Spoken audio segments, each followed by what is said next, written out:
This brief lecture is on the International Public Policy Forum migration topic. This is the topic for the written debates that are done through the Brickell and Brewer Foundation. It's really a great topic, and I encourage everyone to participate in it. And hopefully with this background information, you'll be able to have a strong start to your research and preparation for writing an essay on one side of the topic. If you'd like to learn more information about the contest, you can visit ippfdebate.com. Now, the resolution for this debate is, when in conflict, a nation's self-interest should outweigh its international commitments to migrants. All right, so it's a very straightforward resolution that asks what to do when these two things are in conflict. And we're going to look about, kind of break that down, that resolution, in a minute. Before we get started, I want to highlight a couple key points. The first is that there are many people, and we'll talk about how many, are on the move worldwide, and they're really looking for a new place to live. This has become a problem because countries don't want to take them. Even in recent history, 2015, 2016, the world, even though there was a lot of hostility towards migrants, they were being accepted in a lot of different countries and in a lot of different regions in the world. But since then, there's been a lot of backlash and animosity against kind of the idea of taking more of migrants, and there's been pressure against that, making it kind of more difficult for people to find a place to live who don't want to live where they are. And that is what kind of creates the conflict between the two, right? So the conflict is, should a country look out for the interests of these people, or perhaps their own interest when these two conflict? And when the two do conflict, the idea of taking refugees and the values of excluding them, how do we decide? How do we decide what outweighs, the other term that's in the resolution? And what, measures should we use to determine if one outweighs? We could look at different morality measures. Do we have a moral obligation to accept the refugees, or do countries have a moral obligation to their own citizens? Should we look at the policy consequences? What's overall net desirable, either for the world or for the refugees or for the citizens of an existing country, or some combination of the two? So you can imagine that within your essay, you could also argue for different metrics to determine how to resolve any potential conflict.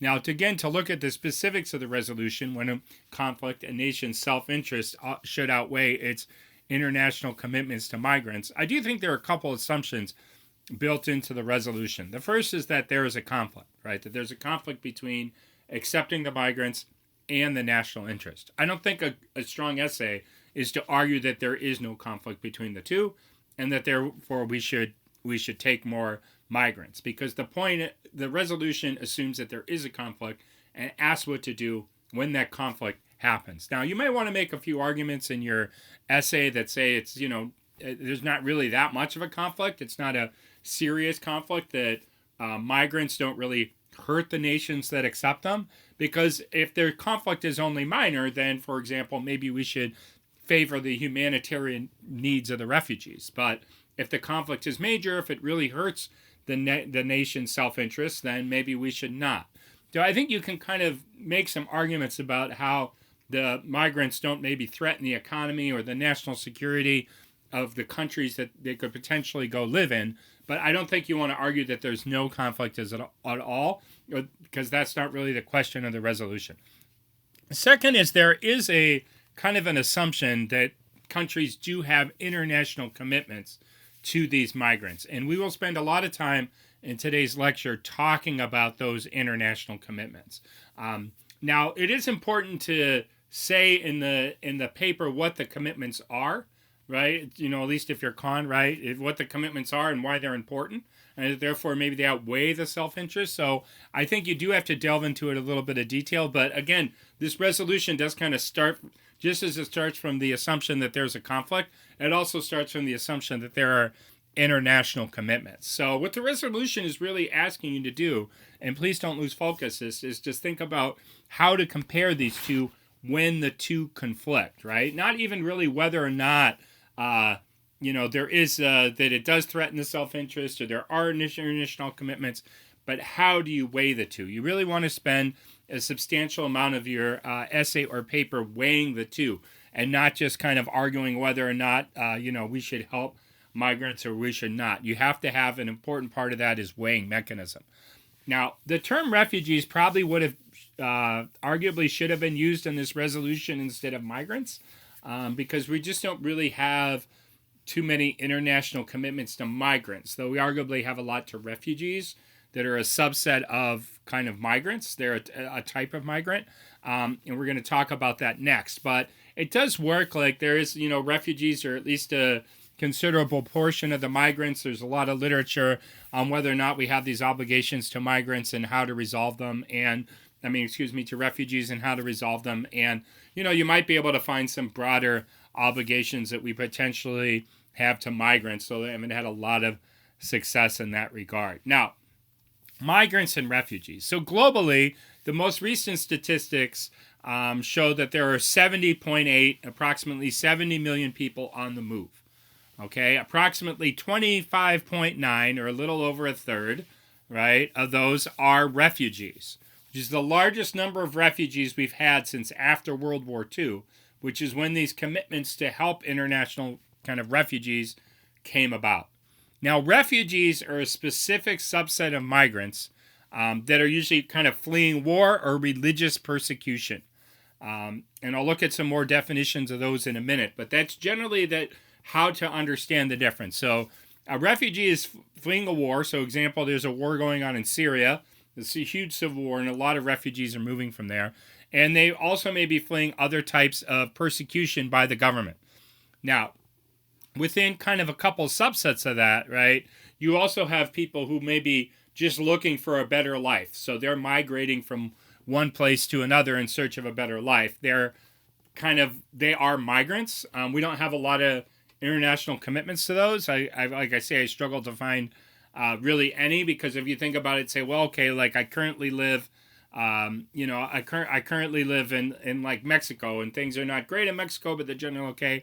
I'd like to just come live in the U.S. because it's better in the U.S., right? Or, now there's a big debate about whether or not like people from China are better or not living in the U.S. But 20 years ago, there are probably definitely more opportunities for them to come live in the U.S. But nobody really argued that the U.S. had an international commitment to let everybody from China come live in the United States. So people who are generally just trying to improve their life circumstances, when their life circumstances are maybe not great but are okay in another country, are not going to kind of, they're not going to be considered refugees. They're going to be considered migrants, and we have very limited international commitments to them. Second of all, you can have people who are fleeing maybe gender violence or drug violence or human trafficking, persecution for gender identity, but not necessarily, it's not political persecution. It's not persecution by government. And it's not a war. So under international law, they're not really considered to be refugees. Particular countries could say, all right, we consider those people as refugees, and we're going to accept them as refugees, but they're generally not considered refugees. So there are a lot of people on the move, right? An additional, almost additional 50 million people, literally, I guess, according to these statistics, 45 million people who are considered migrants. But who are not refugees. They're not fleeing political. They're not really fleeing this type of persecution. They don't meet the definition of refugee status. So it's harder to find international commitments that we have to them. Now, in terms of the status quo, all right, we talked about how many more refugees are on the move and how many migrants generally are on the move. But in terms of the status quo, you see a lot of countries restricting the number of refugees that they take. So the U.S. originally, at the end of the Obama presidency, the U.S. had lifted the ceiling on refugees, the total number we would take, to 110,000. And we took around, in 2016, almost 110,000, then almost 100,000. Then Trump was elected. All right, we took a lot fewer, even though the ceiling was high. I think we only took like 46,000 that year. And then last year, the Trump administration cut the number to 30,000 a year, and they're considering going to zero, that we wouldn't take any refugees. East Asian nations generally take very few refugees. European countries are starting to limit the number they take, I should say. Germany originally, in the last kind of large migration wave out of North Africa and the Middle East, which is still continuing, just not as strongly as it was in the past. Like Germany took over 1 million refugees. And now there's a lot of political pressure in Germany to take a lot fewer. and throughout Europe and generally. So there's still a lot of pressure. There's still obviously a lot of war going on in the Middle East. You have a lot of famines in war in Northern Africa. There's a lot of pressure for people to leave, but more and more countries are saying no, no, no. So you have a lot of people with absolutely nowhere to go, and that number is increasing and not decreasing. So sometimes you want to, maybe start the essay, by kind of defining a few key terms. We'll look at it a little bit more, right? Migrants and refugees, which I already talked about. So the self-interest, which is really kind of a concept embedded in the national interest. It's really the idea. It probably would have been a nation's self-interest in theoretical political science literature. Generally refers to the national interest, and I'll talk more about that. Then there's kind of the international commitments. What are they? Which we'll explore more in these essays. As I said, the two conflict, right? We've controversy between the two. And then how are we going to decide what outweighs, right? Policy, utilitarian, that's one standard we could use. We could also use moral obligations. Now, refugee, we already talked about the definition, okay? But a refugee under the 1951 Refugee Convention, we'll talk more in 1967 protocol relating to the status of refugee. A refugee is any person outside a country who is unable or willing to return because of a persecution or well-founded fear of persecution on account of race, religion, nationality, membership of political social group, or political opinion, right? So it's kind of limiting to these people who are kind of fleeing that, or because they have this, they're kind of being persecuted. Now, the 1951, this Refugee Convention, the United States did ratify this. And we actually incorporated that law, right, those obligations, and even that specific definition of a refugee into the Refugee Act of 1980. So this, you talk about an obligation, which we'll talk about more or a commitment, which we'll talk about more shortly. This is something that we have incorporated directly into our law. Now, we're generally talking about international commitments. You're talking about international law, the laws that exist outside the international laws. And those can fall into a few categories, right? We have treaties that we've ratified generally, such as the International Refugee Convention or the International Convention on Human Rights, which we'll talk about. Then you have treaties that we've ratified and also specifically incorporated into our law. There's good evidence that says once you ratify a treaty, that really becomes a legal obligation on your part. But in this case, like in the Refugee Convention, we actually incorporated it into our law. Then you have treaties that are actually enforced just because a country doesn't ratify a treaty. If enough countries do ratify that treaty, countries are bound by the treaty. Now, countries become bound by a particular treaty if enough countries ratify it. So a lot of times there's treaties that even though we haven't ratified them, we're still bound by them. Then you have customary international law.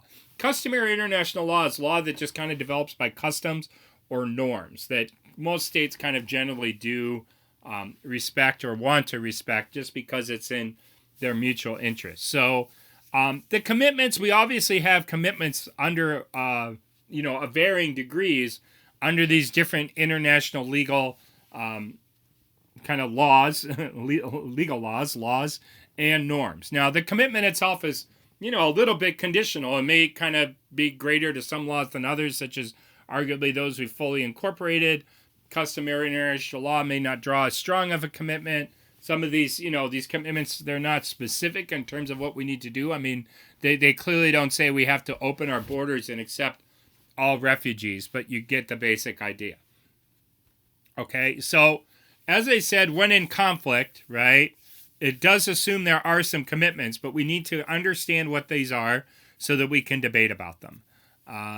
So they have to tie that kind of the question to what the commitment is and what the conflict is. So we say, okay, it's our nation's self-interest not to maybe take too many refugees because it could hurt our economy and our security, but we have these international commitment under the Refugee Convention, all right, that we not only ratified but incorporated into our law. So these two are coming into conflict. How do we decide which one to accept, which one outweighs, which obligation outweighs, right? In the case of refugees, we do kind of really have two competing, at least in the United States, two competing obligations, and other countries, especially in Europe, that have ratified these conventions have these competing obligations as well.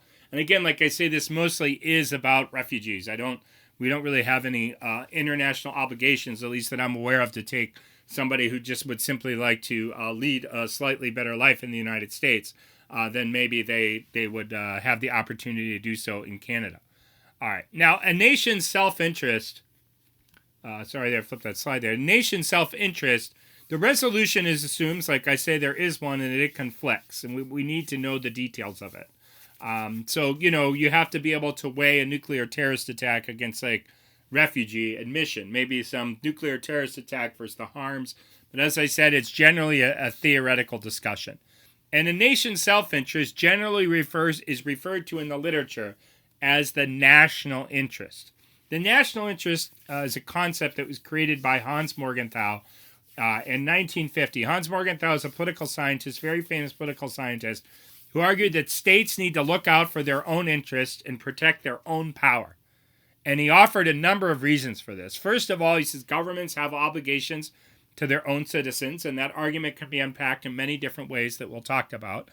Okay, he said that in protecting power, protects future generations. So it's not, we have this obligation to the present generations, but also the future, and we need power to do that. That there's no effective international system to otherwise protect the interests of states. Now, we can debate about whether or not international law and international legal commitments could do that, right? Which is a point that you can make in your paper. But his argument was that they're not very effective.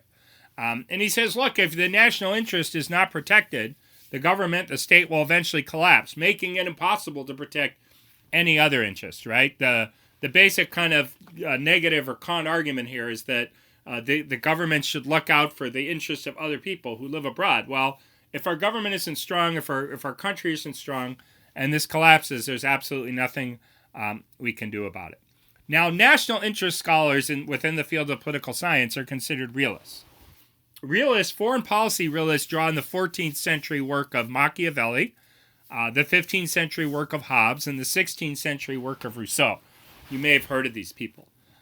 These philosophers argue that human beings are inherently self-interested, that many humans are evil, that interests are often zero-sum, and that centralized power is often necessary to control state impulses. Hence, any international politics always exists kind of like in this state of war, the state of anarchy, and the governmental actors should always look out to protect the national interests. And kind of goes back to core questions of who we are as humans, right? If individual humans are always just going to look out for themselves and their own self-interest, then there's nothing that then the states have to do that as well. Because, if you think about it, right, that's how people are going to act. Leaders of other states are always going to look out for themselves and their own self-interest.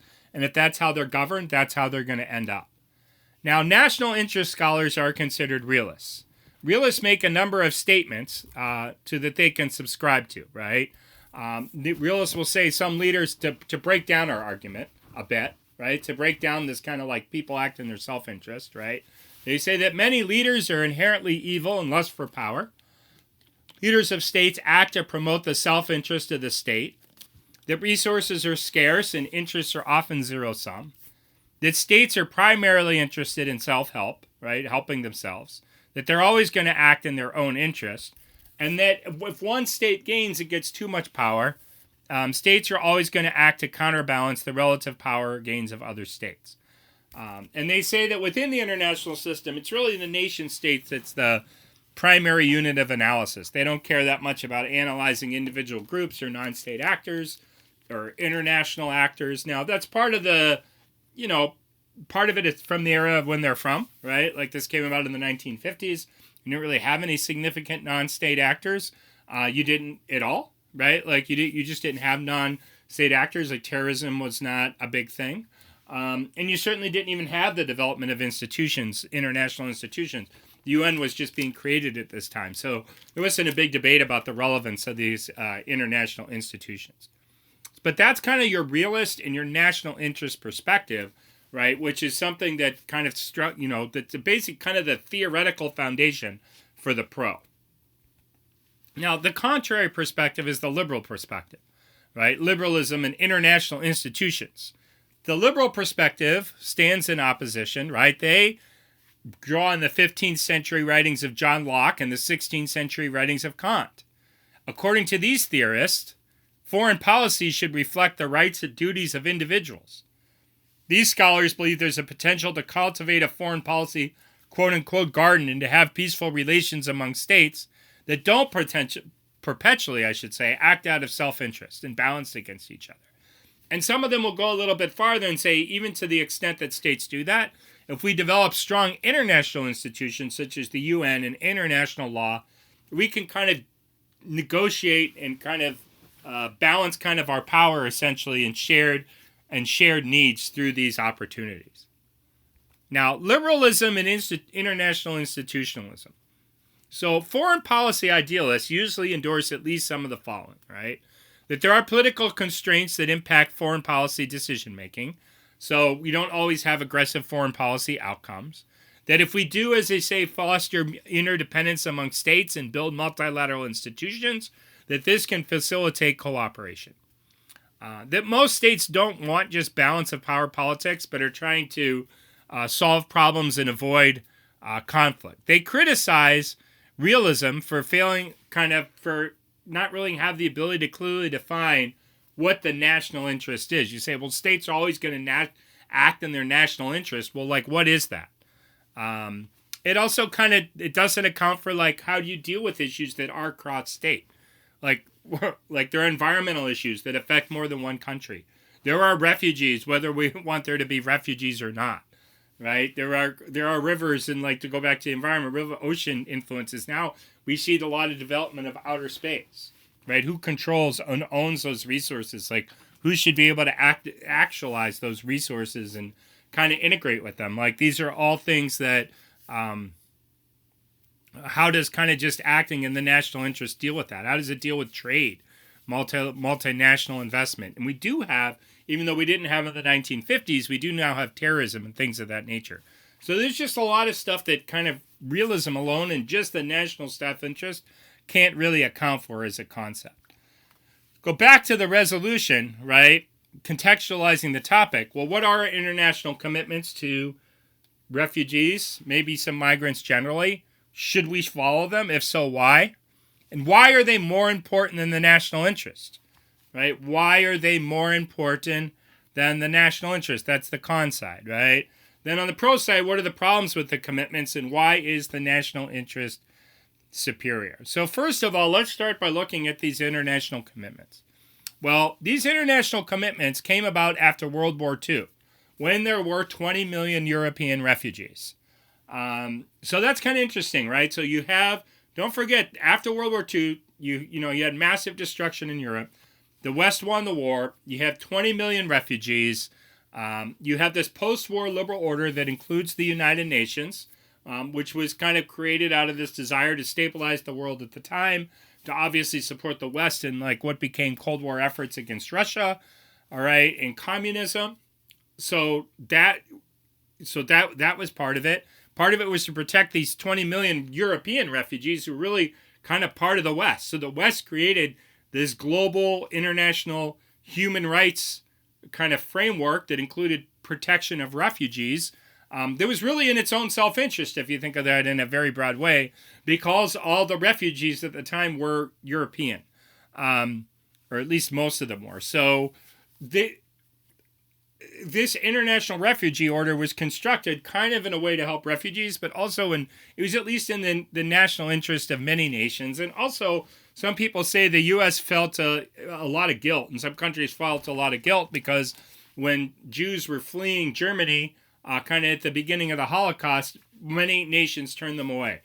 There's a kind of a famous story about how these Jewish people, they were refugees. They came to the U.S. The U.S. sent the boat back to Germany, and all the Jews on the boat were killed. So some people say it came out a little bit out of guilt, but I do think it's important to understand the historical context related to how these kind of refugee protections were created. In 1951, we have what was adopted, the International Refugee Convention. And that is kind of one source or probably of a commitment to helping refugees, and it's probably one of the strongest sources. The second is you have the international human rights and humanitarian law. There is the Universal Declaration of Human Rights, 1948, again after World War II, right? When the West was trying to protect rights, we say the rights of many refugees to access social services, not to be excluded, not to be victims of physical violence are being violated. Some people will cite the Conventions of the Rights of the Child. This is something, the Convention of the Rights of the Child, the United States has not ratified, but many other countries have, that establishes certain rights and protections for children. Obviously, many of the refugees are children, so their rights are not being protected. You have the European Convention on Human Rights, which is at least an international commitment for European countries. Then, like I say, there are norms, customary international law that we should try to kind of help refugees, that we should protect human rights. So this has really become part of our international law or norms, and maybe a reason unto itself that we should follow them. Now, why should we follow international law? Why should we follow these commitments? Well, first of all, we should avoid people dying. People who leave, they don't really have any choice but to flee, right? They're living in the middle of a major war. A lot of them have moved into refugee camps. Either, there's kind of two essentially global refugee crises, right? You have what's going on in the Middle East and North Africa, and all those people trying to move into Europe. A lot of them, millions of them, have ended up in camps in Lebanon and Turkey. These camps are over capacity. The animosity against the refugees is increasing. Some of the refugees are being pushed out. They're being deported, like back to Syria, which is in the middle of a civil war. They don't have adequate resources in these camps. There's a lot of diseases in these camps. There's a lot of terrorist recruiting, obviously, that can go on in these camps, and you're looking at disaffected people. But these camps are kind of like over, at the very least, they're over capacity. So there's a lot of kind of just lives at stake in terms of these people kind of lacking any safe place to live. The second is because they're probably not going to be accepted or granted what we call granting of asylum. They're not going to be accepted. The problem is that they then take illegal routes. So they kind of become, they pay smugglers. They go on these boats in Europe and they cross the Mediterranean Sea kind of illegally, and more than 3,000 of them died. You see the same thing happening in Central America, which is the world's kind of second largest refugee crisis. What's happening is you basically in the southern part of South America, especially like in Venezuela, basically the government there is collapsing. The economy has completely collapsed. You have millions of people fleeing that region, and they kind of take the path north, and they go through Mexico and Honduras, and they pay these smugglers. Smugglers then often demand more ransom from families that are living in the U.S. Doesn't get paid. The people get killed, or they just they require them to smuggle drugs or engage in some other forms of violence.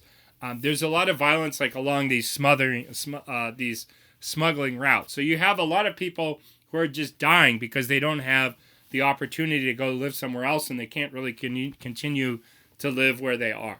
So that's kind of one advantage. The second is, look, human rights are just valuable, right? And a lot of the stuff that's written about human rights talk about why they're valuable stems out of World War II and how human rights were not protected. And historically, when human rights are not protected, you have dictators, you have people like Stalin, you have people like Hitler, right? So we're not respecting human rights. They don't think humans are valuable. This one author, Hannah Arendt, who's a famous philosopher, when millions of human beings were rendered stateless and denied the right to have rights, right? Stateless, they're refugees.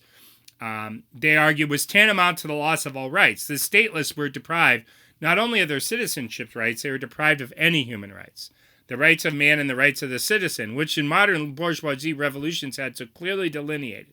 The loss of citizenship rights, therefore, contrary to all human rights declarations, was politically tantamount to the loss of all human rights together, right? And once people don't have human rights, they can't justify their existence anymore, then it just kind of becomes a game about power and who has the most power. And whoever has the most power, can kill a lot of people. Third thing, you could make, morality type arguments, moral claims related to the refugees. Now, you can't just make moral, in the context of the debate on this resolution, you can't just make moral claims without tying them back into the international commitment. So you'd have to say that the international commitments create these moral obligations, right? And you might want to look particularly at international humanitarian law, International Declaration of Human Rights to do that. But you can make some kind of moral claims arguments, the golden rule, treat others as you want to be treated.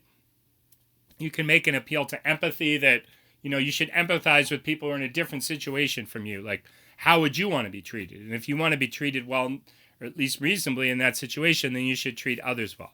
You could say that other countries do have some responsibilities, like, the U.S., obviously has been involved in many wars overseas. We made decisions to topple Saddam Hussein, which massively exacerbated the Sunni Shiite conflict. We supported these democratic uprisings in the Middle East, which may be what threatened Assad and caused him to crack down and kill at this point probably hundreds of thousands of people. So, a lot of people in the U.S. or so, they'll say, well, hey, these people have their own problems. Well, that's true, but we also help create their own problems. So you want to use the expression, you break it, you bought it, that helps a lot.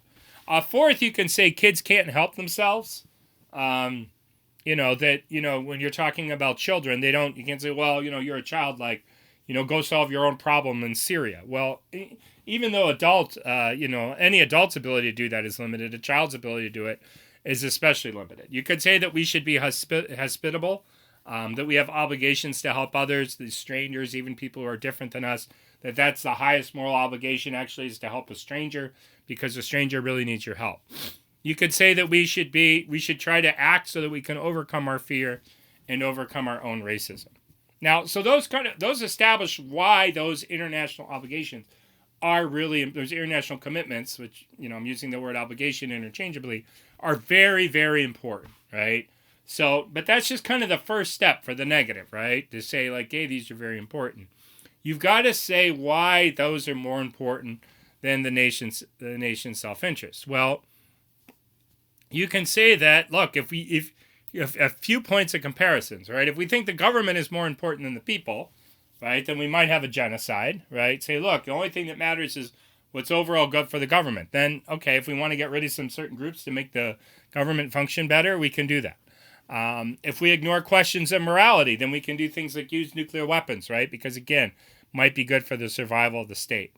We can question the legitimacy of the state system in general, right? We can say that the state system and the protection of this kind of state system is responsible for many wars. It's not just if we have strong states, we're going to have peace. If we have a bunch of states that are really just concerned with their own power, right? Go back to what the realists believe, and always just trying to prop things up in their self-interest. Well, whenever there's a conflict, then there can be a war, and it doesn't matter. The lies on the other side essentially become expendable because the only thing that matters is the strength and the survival of the state. I think you can also kind of argue kind of persuasively that refugees do not present an existential risk to any state, right? So, look, what I'm trying to say here is that if refugees aren't protected, if the interests of the refugees aren't protected, they're probably going to die. At least a lot of them will. But if states let in more refugees, the states aren't going to collapse, right? Even in an extreme situation, and you can debate this out, right? But even if it's true that it hurts their economy a little bit, it's only going to hurt their economy a little bit, right? Or create some small risk of terrorism, even though those arguments are also easily answerable, right?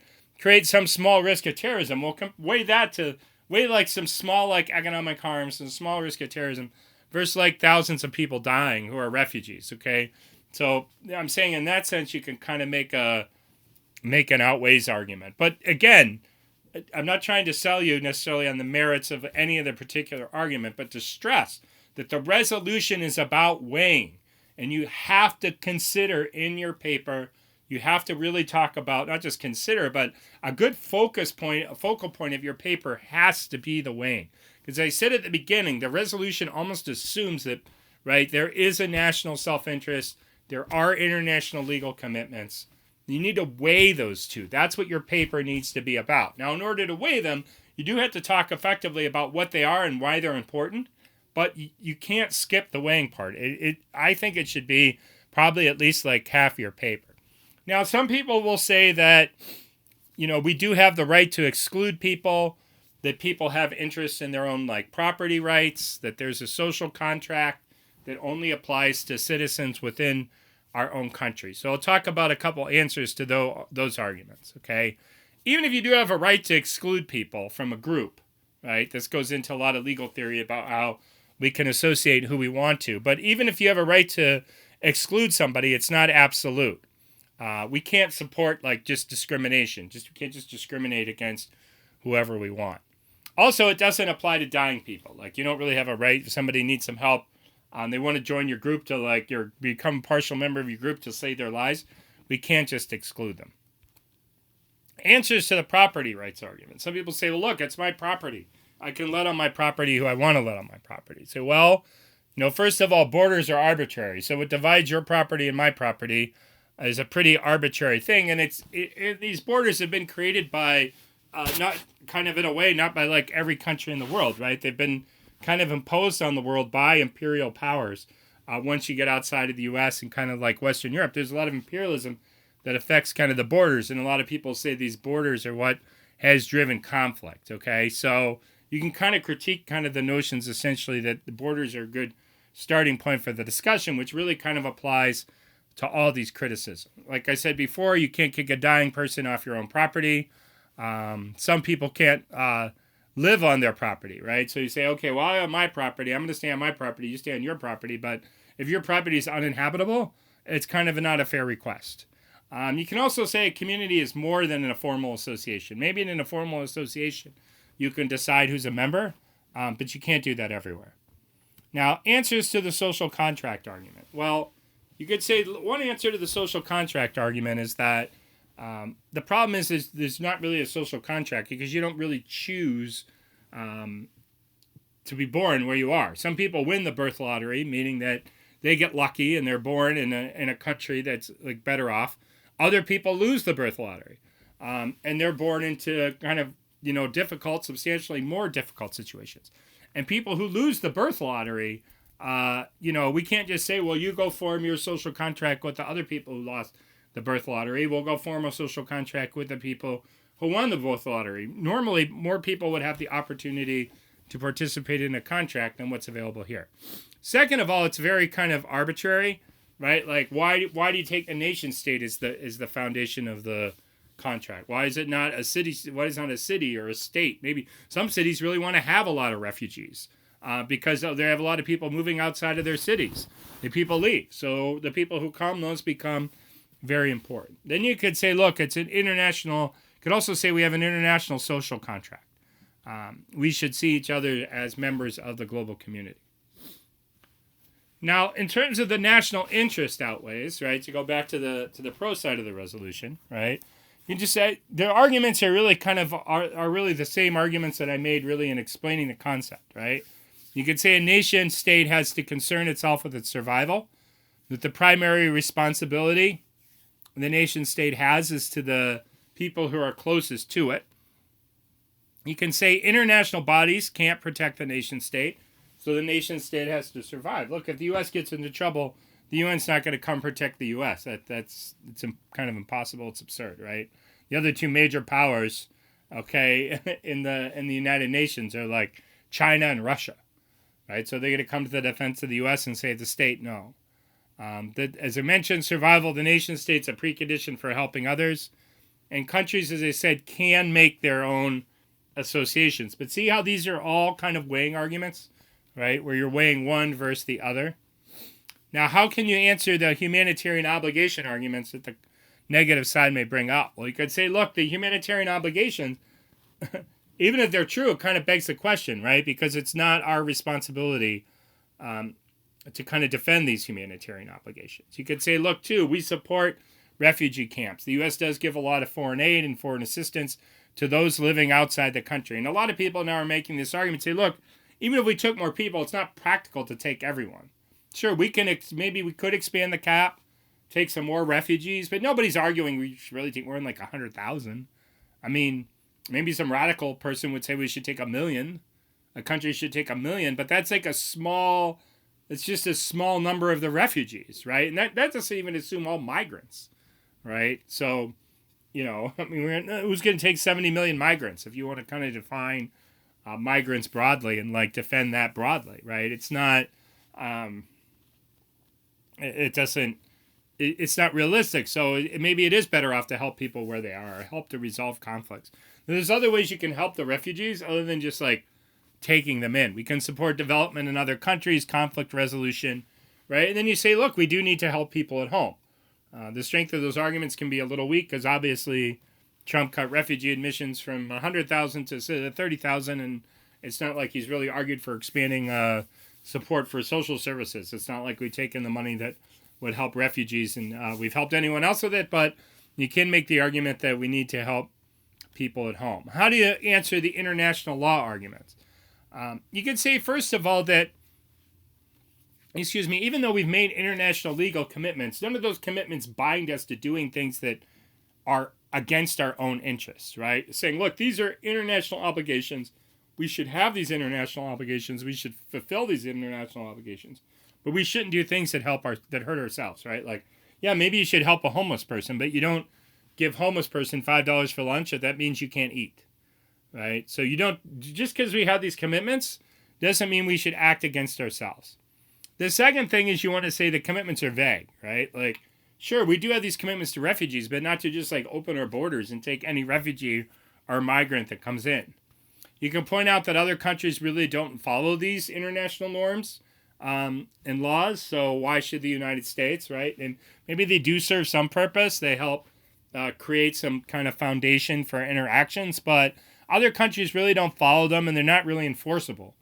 They're also like exclusively Western. Like I say, if you really read about how all this was created, this all was created like after World War II when the West won the war, and the West wanted to help its own refugees, and we wanted to kind of band together, right, and fight off the Soviet Union. And eventually, even though China was really essentially informally allied with the United States, like during World War II, and really played a major role in defeating the Japanese. Remember, the Communist Party took over, the Communists took over the country after World War II, right? And that government fled to Taiwan, right? So, now China is saying, hey, this is not really part of our international order. And you have to be careful that it could justify imperialism, that maybe, protecting these rights, protecting these laws, saying everybody has these protections, what happens is that becomes a foundation for war in other countries. How do you answer the morality arguments? Well, again, you say social contract, not our responsibility, that we do have a right to associate with who we want, that we should protect our own property rights, that governments have a moral obligation to ensure the survival of the state, that we could say, look, the greatest good for the greatest number. You got to be a little careful that's a common answer to morality, but you got to be careful in this context because there are a lot of refugees and especially a lot of migrants. Say it's not clear that we do have these international commitments, and even then how strong they are. We have obligations to our own citizens. The only real obligation we have in foreign policy is to avoid doing harm. And even if there is some obligation, it's just not practical to help 70 million people. We can also say that we should keep moralizing out of foreign policy that has led to wars. And if we take too many refugees, there'll be kind of this racist backlash against refugees, which will just leave them worse off. So I kind of covered a lot of material in this lecture, gave you a lot of different ideas. We do have a lot of resources available at our website. There's an extensive bibliography. There's daily updates. There's a lot of evidence that you can use both as a bibliography and to help the foundation of your essay. I do kind of encourage, I do want to kind of highlight a few things. First of all, I mostly talk about refugees, but that's because I think that's really where most of our international commitments are. If you want to talk about migrants generally, and you can talk about people fleeing kind of other, or people just wanting to improve their lives. You can talk about people who are kind of quote unquote victims of like climate change, right? That definition is broader, but you want to make sure that you find an international commitment that we have, like say to a climate refugee, if you want to talk about climate refugees.